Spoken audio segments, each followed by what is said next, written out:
The alien ship looked like a dying star as it limped toward Luna Station. Its once bright blue hull was scorched black in places, and pieces of metal floated away from its damaged sides. Inside the ship, Ambassador Kira pressed her long fingers against the control panel. Her skin, normally bright like crystal, had turned dull gray from exhaustion and fear. She had traveled for 3 weeks to reach Earth's moon. 3 weeks of hiding from enemy ships and praying her engines would not fail. Behind her, 6 star systems burned. The Vorthan Empire had killed billions of her people in just 3 months. Luna Station hung in space like a metal city. Ships from dozens of worlds came and went from its docking bays. But Kira only cared about one section, the human military headquarters. Humans were new to galactic politics, but everyone knew their reputation. When 3 alien races had tried to conquer Earth 5 years ago, the humans had not just won, they had made the attackers run home crying. Commander Jake Morrison sat in his office reading reports when his assistant knocked on the door. The young woman looked nervous. "Sir, there's a Zilani ambassador here to see you. She says it's urgent." Jake looked up from his desk. The Zilani were peaceful people who spent their time studying art and science. They had never asked for military help before. "Send her in." Kira walked into the office on shaking legs. She was tall and thin, with skin that looked like blue glass. Her large eyes were filled with tears. "Commander Morrison," she said, in careful English. "My name is Kira Veltharn. I speak for the Zilani Federation. We need your help." Jake gestured to a chair. "Please, sit down. You look tired. Can I get you something to drink?" Kira sat down heavily. "Thank you, but there is no time. Commander, my people are dying. The Vorthan Empire attacks us with ships we cannot fight. They do not take prisoners. They do not accept surrender. They kill everyone." Jake leaned forward. He had heard rumors about the Vorthans. They were 8 feet tall, covered in thick armor, and bred for war. Their empire had conquered half the galaxy by being more brutal than anyone else. "How many ships do they have?" Jake asked. "Thousands," Kira whispered. "They have weapons that can destroy planets. Their soldiers are trained from birth to kill. We have good shields and energy weapons, but we are not warriors. We are teachers, and artists and scientists. We do not know how to fight like they do." Admiral Lisa Carter walked into the office. She was a short woman with gray hair and hard eyes. She had fought in every major human battle for the past 20 years. "I heard we have a visitor," Lisa said, nodding to Kira. "What's the situation?" Jake quickly explained what Kira had told him. Lisa's face grew darker as she listened. 6 systems in 3 months, Lisa said slowly. "That's faster than anyone thought possible. How many people have you lost?" Kira's voice broke. 12 billion. They bombed our cities from space. They hunted down the survivors. Children, families, everyone. The Vorthans say they will make examples of us. They want other races to see what happens when you resist their empire." Jake and Lisa exchanged looks. They both knew what this meant. If the Vorthans could destroy the Zilani so easily, no one in the galaxy was safe. Eventually they would come for Earth too. "What exactly are you asking us to do?" Lisa asked. Kira sat up straighter. "Send us your military, your best soldiers. We will give you ships and weapons. We will pay whatever price you ask. But please, help us survive." Jake rubbed his chin. The human military was good, but they were small compared to galactic empires. Earth had only 50 million people in space, while the Vorthans had billions of soldiers. "Ma'am, our regular forces might not be enough," Jake said carefully. "The Vorthans have been conquering worlds for centuries. They know how to fight large battles in space." Kira's shoulders slumped. "Then we are lost." Lisa stood up and walked to the window. She looked out at the blue curve of Earth hanging in the black sky. "Maybe not," she said quietly. "Jake, we need to talk privately." They stepped into the hallway outside the office. Lisa lowered her voice. "We can't send the regular army," she said, "but we have other options." Jake knew what she meant, and the Idea made him uncomfortable. Lisa, you're not talking about the Expendables, are you? I am. They're the only ones crazy enough to fight the Vorthans and maybe win. The Expendables were Earth's darkest secret. 47 of humanity's most dangerous criminals and psychopaths, led by a man who should have been executed years ago. They were given a choice: death or serving in missions too dangerous for regular soldiers. Most people thought they were just a rumor. Those aren't soldiers, Jake said. They're weapons shaped like people. Exactly. And weapons are what the Zilani need right now. Jake thought about it. Colonel Ryan Blake, the leader of the Expendables, was famous for all the wrong reasons. He had been court-martialed for disobeying orders, but his suicide mission had saved 2 million civilians. The man was either a hero or a monster, depending on who you asked. If we send them, we can't control what they do, Jake warned. Good, Lisa said, because controlling them would make them less effective. The Vorthans fight by rules. They use traditional tactics. Blake and his people don't know what rules are. They walked back into the office.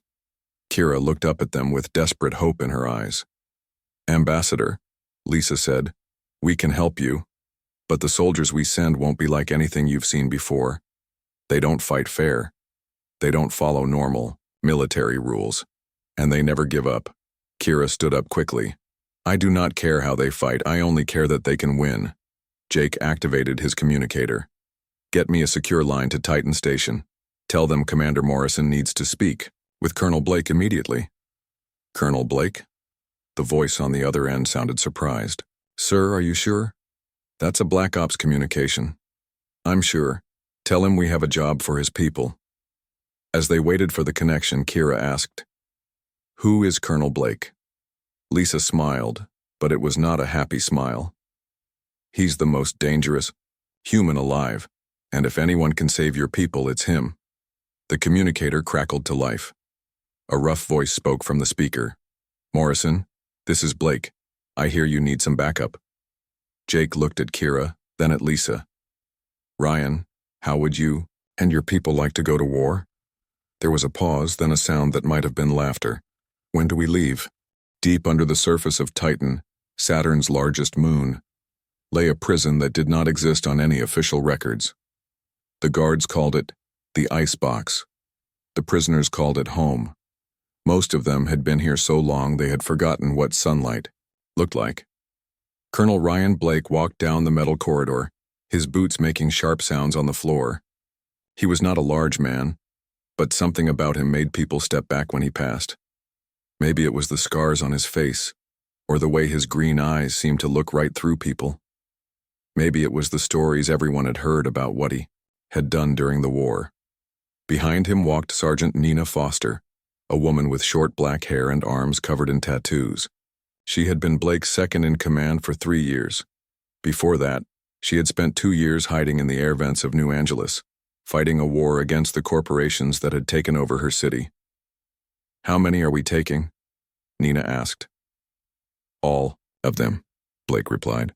47 of Earth's finest killers, thieves, and general troublemakers. They stopped at a heavy door marked with warning signs in 12 languages. Blake pressed his hand against a scanner, and the door opened with a loud clang. Inside was a large room with metal tables and chairs. 45 men and women looked up as Blake entered. They were an unusual group, some big, some small, some covered in scars, others looking like they could be anyone's neighbor. The only thing they had in common was the look in their eyes. They were all predators. Listen up, Blake said, his voice carrying easily across the room. We have a job. A real job, not training exercises or guard duty. We're going to war. A woman with red hair and a Glasgow accent raised her hand. What kind of war, Colonel? The kind where we get to kill people who really deserve it, Kelly. Blake smiled, and it was not a nice smile. An alien empire called the Vorthans is wiping out entire star systems. They've killed 12 billion people in the last 3 months. A peaceful race called the Zilani asked Earth for help. A large man with a shaved head laughed. And they're sending us? The rejects and criminals? What happened to the regular army? The regular army fights by rules, Tony. Blake replied. The Vorthons have been conquering worlds for centuries using traditional warfare. They know how to beat normal soldiers. Blake walked around the room looking at each face. But they've never fought us. They don't know about Amy Rodriguez, who killed 12 alien shock troopers in Detroit using nothing but kitchen knives and a bad attitude. Amy, a small woman with dark skin and quick eyes, grinned. They had it coming. They don't know about Danny Walsh, who can turn any spaceship into a floating bomb with the right supplies. Danny, a thin man with pale skin and nervous hands, nodded. Bigger the ship, bigger the boom. They don't know about Kelly Price, who held off an entire army for 3 days with nothing but a sniper rifle and pure stubbornness. Kelly touched the scar that ran down the left side of her face. Could have held them off longer if I'd had more bullets. Blake stopped walking and faced the group. The Vorthons think they know how humans fight because they've read reports about our regular military. They think we line up our ships, shoot at each other until someone wins, and then go home.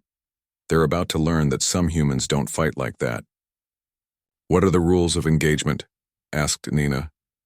There are no rules, Blake said simply. The Vorthons don't take prisoners. They don't accept surrender. They kill everyone. Men, women, children. This is extinction warfare. We stop them or entire civilizations die. The room fell quiet. These were people who had done terrible things, but most of them had limits. The idea of killing children made even hardened criminals uncomfortable. So we're the good guys this time? Asked Tony. No, Blake said firmly. We're still the bad guys. But sometimes the bad guys are exactly what the universe needs.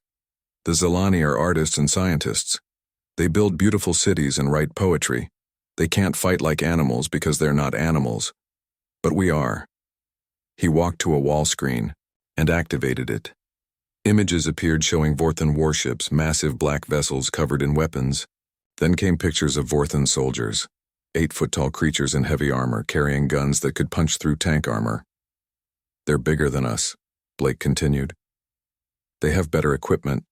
They have more ships. By every measure that matters in normal warfare, they should win easily. Danny raised his hand. So how do we beat them? Blake's smile returned, and this time it was genuinely frightening. We cheat. We lie. We break things that aren't supposed to be broken. We hit them where they don't expect it when they don't expect it, and we don't stop hitting until they're all dead or they run away. Amy stood up. When do we leave? 6 hours. The Zilani are giving us one of their best ships. It's called the Harmony's Edge. 3 kilometers of advanced technology and enough firepower to level a city. Sounds pretty, said Kelly. It won't be pretty when we're done with it, Blake replied. Tony, I want you to look at their weapon systems, see what we can improve. Danny, check their engines. If we're going to ram something, I want to ram it fast. Amy, find out where they keep their medical supplies. We might need to patch ourselves up the old-fashioned way. Nina stepped forward. What about the Zilani crew? They going to be okay with us tearing apart their nice ship? They asked for backup, Blake said. They're going to get exactly what they asked for, and if they don't like our methods, they can complain after we save their entire species. The prisoners, soldiers now, began to move around the room, talking, quietly among themselves. Some looked excited, others looked worried. All of them looked ready. Blake watched them for a moment, then spoke again. One more thing. We're not just representing Earth on this mission. We're representing humanity's reputation. The galaxy thinks we're primitive barbarians who got lucky in a few fights. Let's show them what primitive barbarians can do when they really try. Tony cracked his knuckles. Colonel, are we going to win this war? Blake looked at the screen showing Vorthon ships and soldiers, thousands of them, spread across multiple star systems, with weapons and armor that could destroy anything in their path. Tony, he said quietly, we're going to do more than win. We're going to teach the galaxy what happens when you threaten something humans decide to protect. And that's a lesson the Vorthons are never going to forget. The Harmony's Edge was the most beautiful ship Captain Zara Dinyol had ever seen. 3 kilometers of pure white metal curved like a swan's neck through space. Its hull gleamed with embedded crystals that caught starlight and turned it into rainbow patterns. Art galleries lined its corridors filled with sculptures and paintings from a dozen worlds. The medical bays could heal almost any injury. The diplomatic quarters had hosted peace talks between warring species. Now humans were destroying all of it. "What are you doing to my ship?" Zara demanded as she watched Danny Walsh cut through a wall with a plasma torch. "Making improvements," Danny replied without looking up. His thin face was covered in sweat as he worked. "This wall's in the way of where we need to put the ammunition storage." "That wall protects the art gallery." "Art don't stop bullets," said Amy Rodriguez, walking past carrying a box of grenades. "But bullets stop people who want to destroy art." Zara followed Amy down the corridor, watching in horror as her beautiful ship changed before her eyes. The white walls now had dark green and brown paint splashed across them in ugly patterns. Weapons appeared in places where flower gardens used to grow. The peaceful meditation chambers had been turned into planning rooms covered with maps and target photos. In what used to be the main dining hall, Tony Marsh was building something that looked like a small sun. Cables and metal pieces covered 3 tables. Warning lights blinked red and yellow. "Is that a bomb?" Zara asked. Tony looked up and grinned. His large hands were black with grease. "Sort of. It's what we call a ship buster. Overloads the enemies' power systems and makes their lights go out permanently." "How big of an explosion?" "Big enough." Tony went back to his work. "Don't worry, Captain. We know what we're doing." Zara was not comforted. She had grown up believing humans were dangerous but honorable warriors. The stories said they fought hard but treated prisoners well and protected innocent people. These humans seemed more like pirates than soldiers. She found Colonel Blake in the ship's command center, studying star charts with Nina Foster. The room that had been designed for peaceful exploration now looked like a war room. Weapon status displays covered the walls. Communication equipment buzzed with coded messages. "Colonel Blake," Zara said, trying to keep her voice steady, "I need to speak with you about what your people are doing to my ship." Blake looked up from the charts. His green eyes were calm but somehow frightening. "What's the problem, Captain?" "You're destroying everything. The art, the gardens, the diplomatic quarters. This ship was built to bring peace to the galaxy. And now it's going to bring war to people who deserve it," Blake replied. "Captain, with respect, your people called us for help. This is what human help looks like." Nina pointed to one of the displays. "Captain, look at this. Your ship has beautiful shields and great engines, but your weapons are designed to disable enemy ships, not destroy them. Your soldiers are trained to capture prisoners, not kill enemies. That's fine for fighting people who play by rules."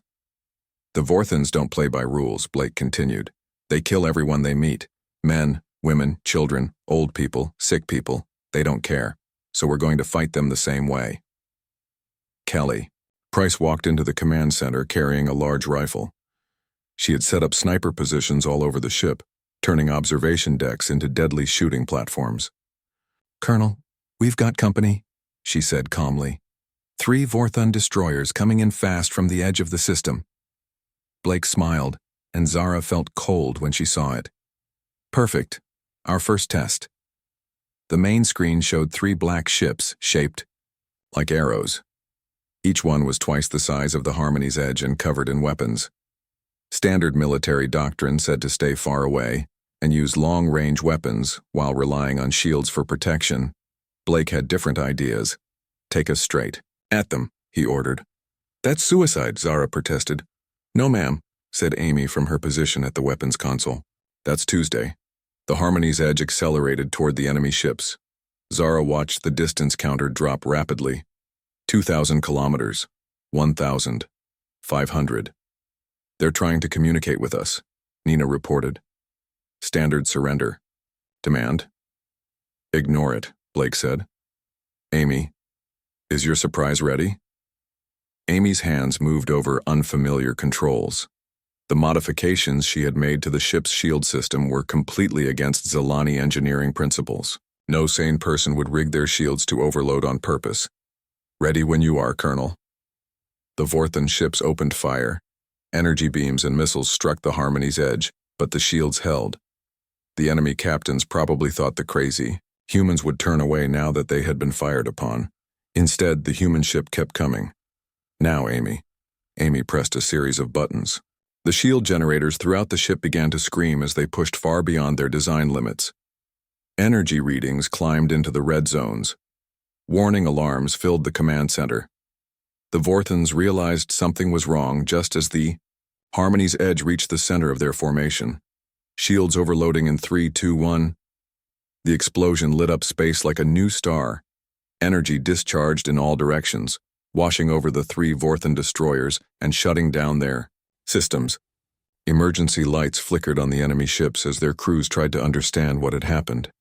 From the wreckage of the Harmony's edge, 47 small craft emerged. They looked like escape pods, but they had been modified with armor and weapons. Each one carried a human soldier ready for war. "Boarding party's away," Blake announced calmly into his radio. "Remember, we want prisoners who can answer questions. Try not to kill everyone." Zara stared at the display showing the disabled Vorthon ships. "You destroyed your own ship to disable theirs?" "We didn't destroy it," Danny said happily from his damaged control station. "We just broke it temporarily. Give me an hour and I'll have the engines running again." The boarding action lasted 20 minutes. When it was over, all 3 Vorthon ships belonged to Blake's people. The enemy crews who survived were locked in their own cargo holds, staring in shock at humans who had appeared out of nowhere and fought like nothing they had ever seen. Blake opened a communication channel to the captured ships. "This is Colonel Blake to all Vorthon forces in this sector.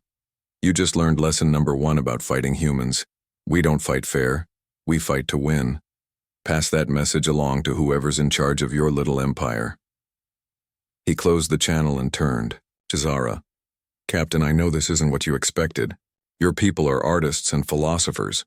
You fight with honor and try to minimize casualties. But the Vorthons have killed billions of your people while you were trying to be honorable."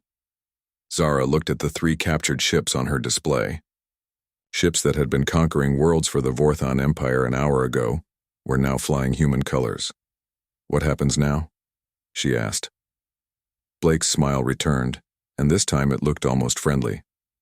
"Now we take these ships and make some improvements to them. Then we're going to visit some Vorthon outposts and teach them what happens when they pick a fight with the wrong species.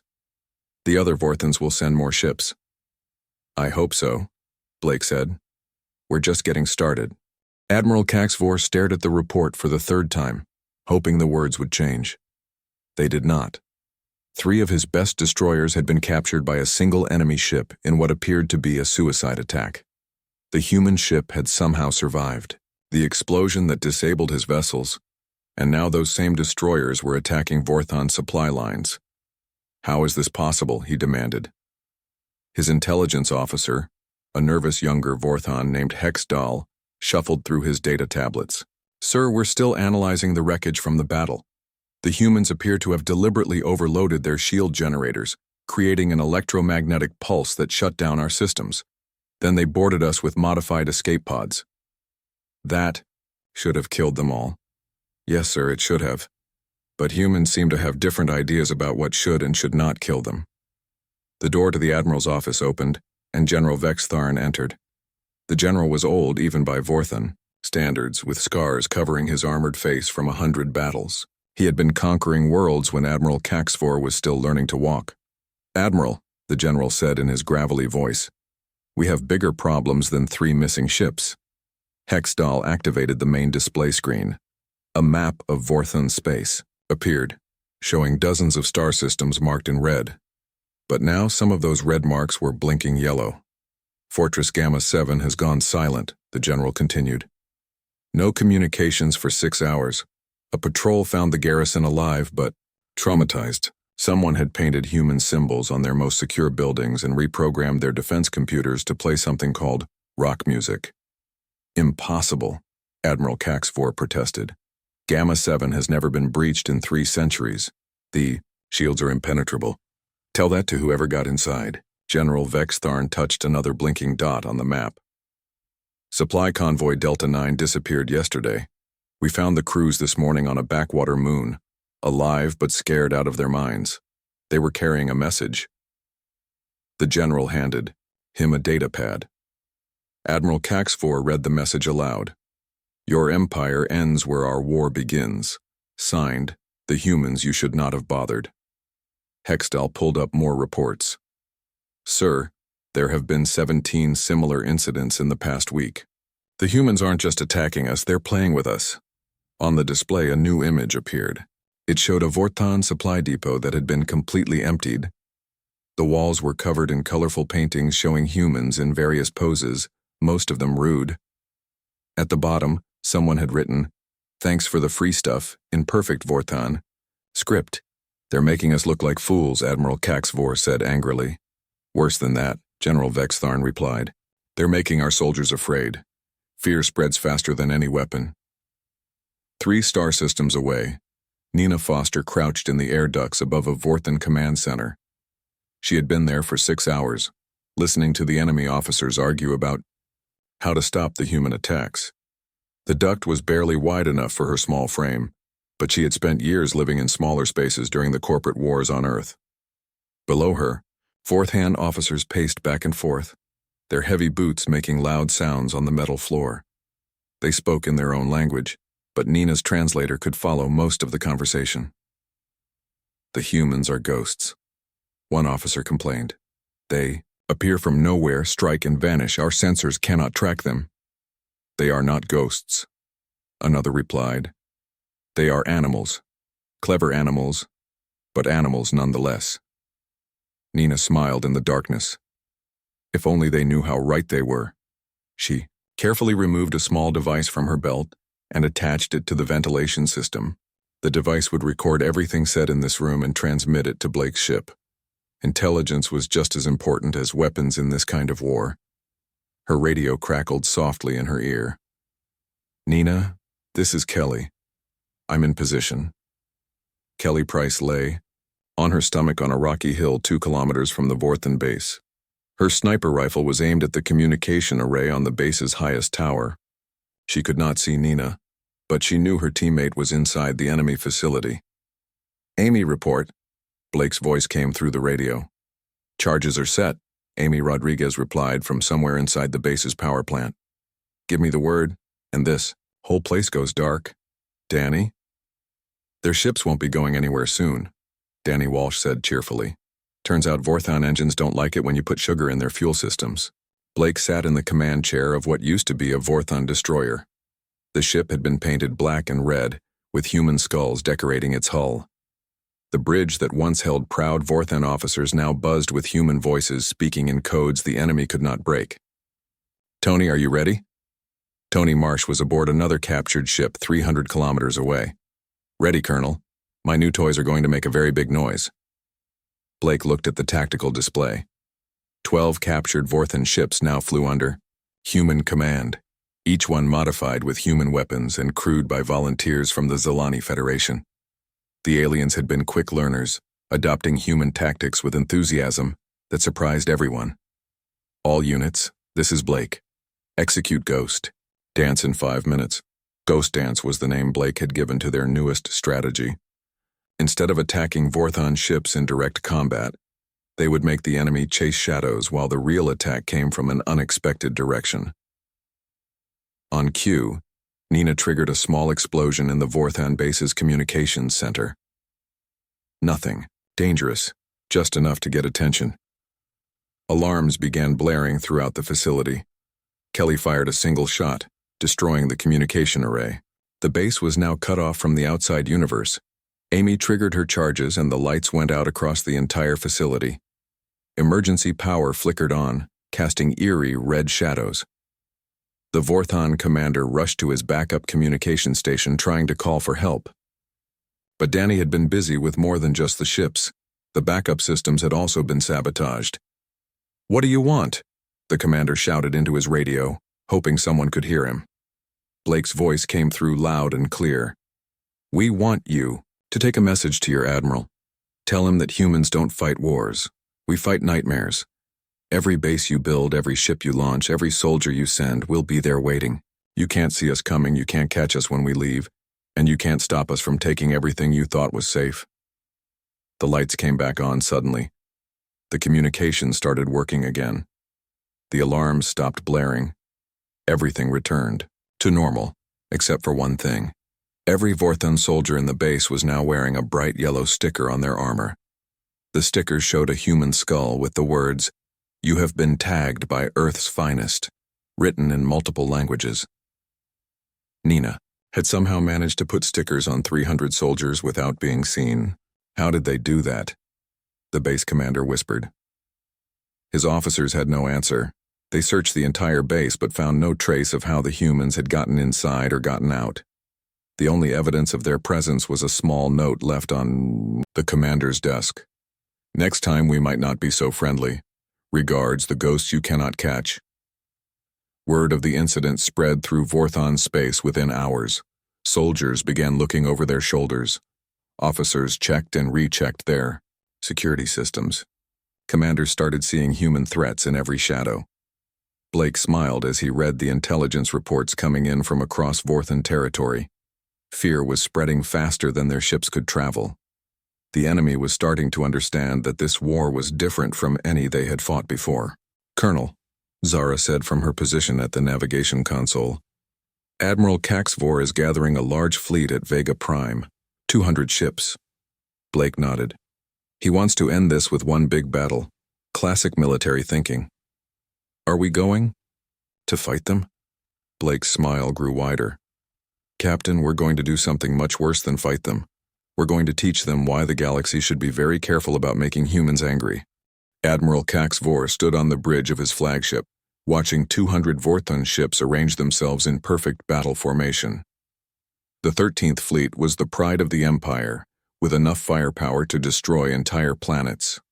Today, they would crush these troublesome humans once and for all. Admiral, his tactical officer reported, we have detected the human fleet in the asteroid belt. 12 ships just as intelligence predicted. Kaxvor nodded with satisfaction. Excellent. The humans have finally decided to fight a real battle instead of skulking around like thieves. Signal the fleet. We advance in standard formation. 3 light hours away, Blake watched the Vorthon fleet begin its approach. His 12 ships looked tiny compared to the enemy armada, but appearances could be deceiving. They're taking the bait, Nina reported from her position at the sensor station. Good, Blake replied. Tony, are your special asteroids ready? Tony Marsh grinned from his engineering station aboard one of the other ships. For 3 weeks, he had been placing explosives and guidance systems inside selected asteroids. What looked like ordinary space rocks were now massive guided missiles. Ready and waiting, Colonel.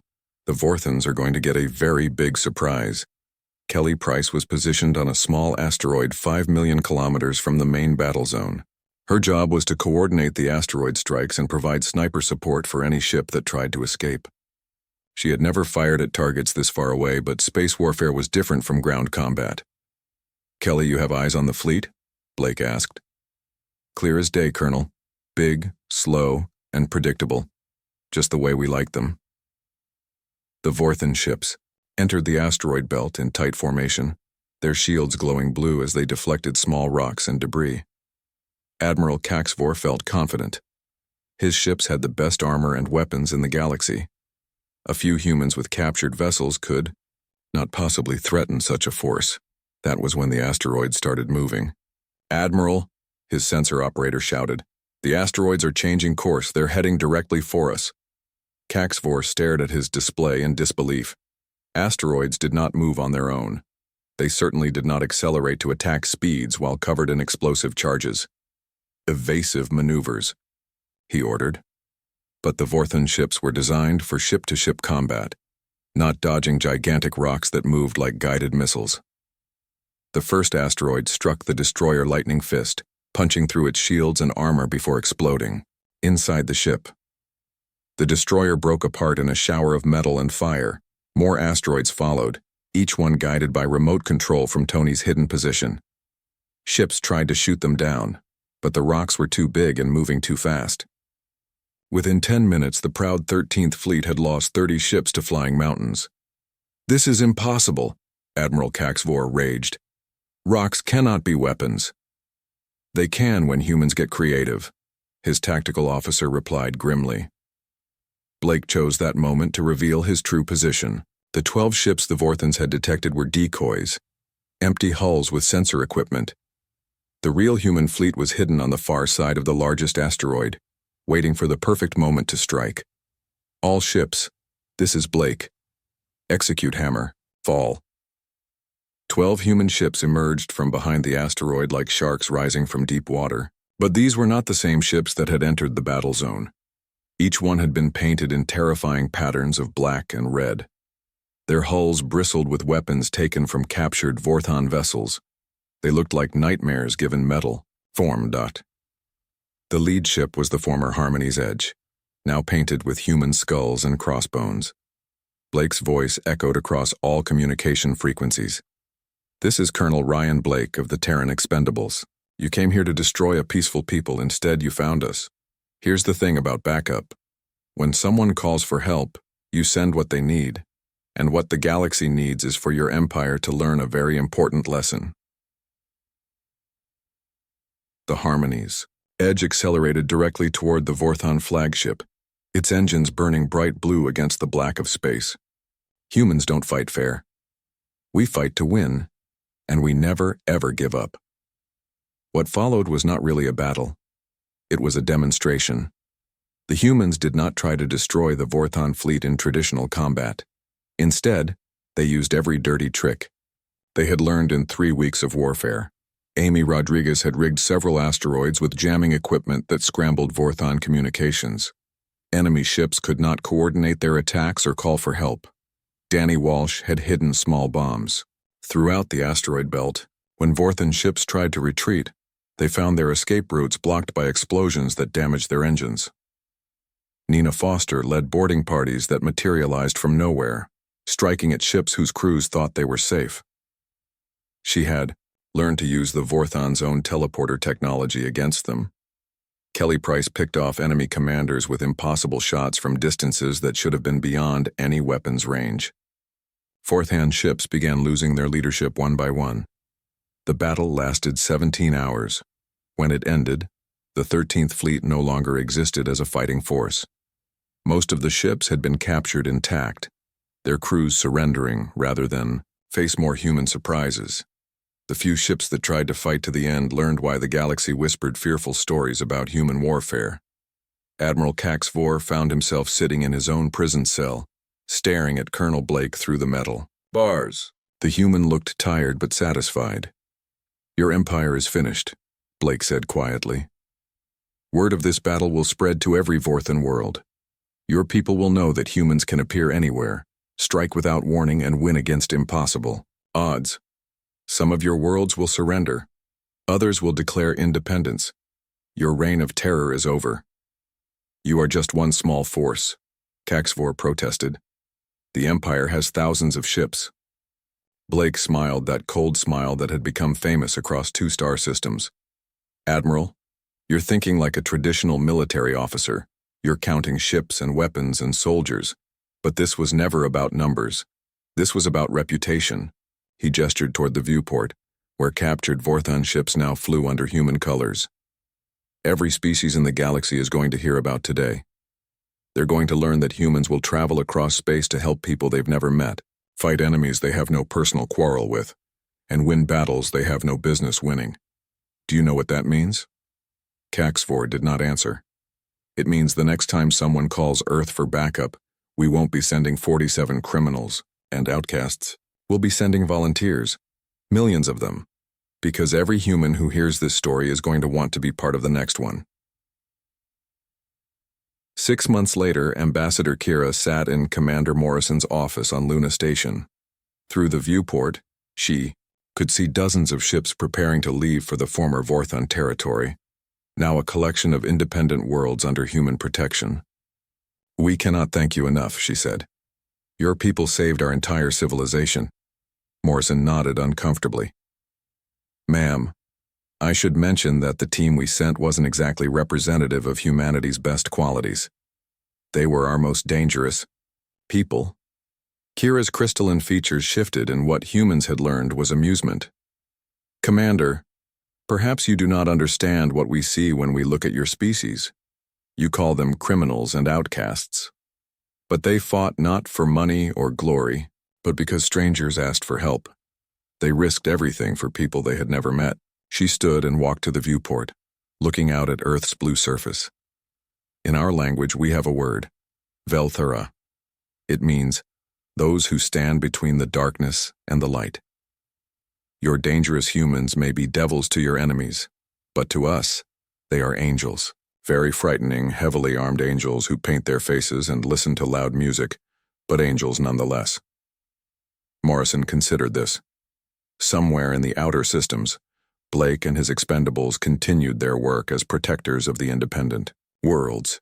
They had volunteered to stay, claiming they liked the local food. "Ma'am," Morrison said finally, "if you ever need backup again, we will ask for your dangerous humans." Kira finished with what might have been a smile. After all, they are exactly what the universe needs. Guardians who fight like devils so that others may live like angels. And across the galaxy, species that had once dismissed humanity as primitive barbarians began to understand a new truth.